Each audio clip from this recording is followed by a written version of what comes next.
Well, something that was so woke and went so broke was Disney's remake of the Snow White movie. Now, it starred Israeli actress Gal Gadot, and she's now come out blaming anti-Israel sentiment for the movie being a flop. I personally love Gal Gadot, love her in a whole bunch of movies. She was in Superwoman, she's great. Wonder Woman. Yep.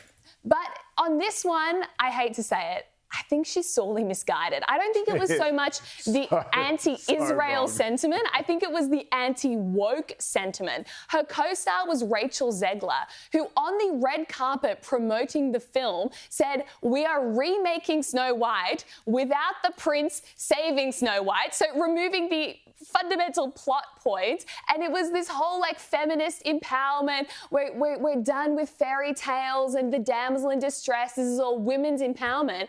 And then on top of that, she is completely insufferable and posts all this left-wing political stuff online, and people just went, we are done being lectured to by Hollywood, by the movies. So it's not the anti-Israel sentiment.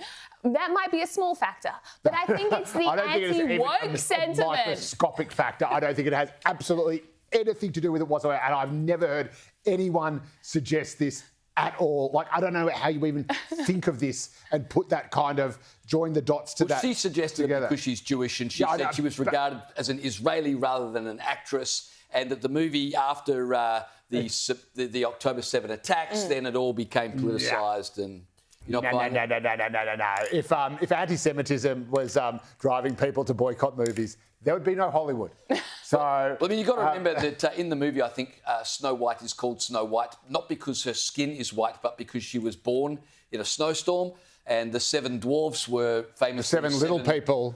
Diverse characters. That's right. And so, yeah, that probably was... You know, I went to a Keith Urban concert on Sunday night. Same night you launched your brilliant new show, Freya. Congratulations. Can I just say quickly, don't you think it's weird that a country singer is called Keith Urban? I've never thought about that, but that's true. I can't stop thinking about it. Sorry, he said something at his concert which I really liked. He said, my goal this evening for the next 2 hours is to make every person in this room forget about life outside of this room. And that's why you go to a concert, that's why you go to a football game, that's why you go to the movies, to forget about everything else.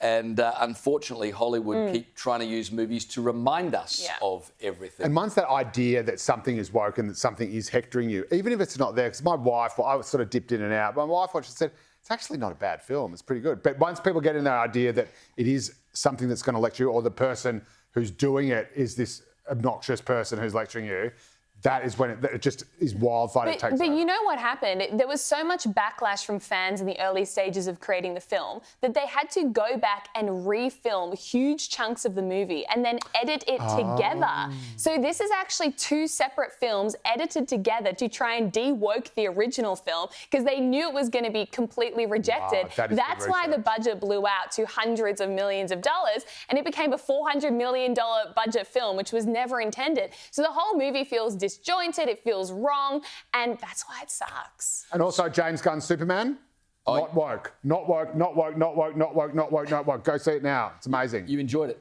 I loved it so much. I saw it twice at the movies. I'm trying to go and see it a third time. No one will go with me. Not surprised. But it is absolutely 100% not woke.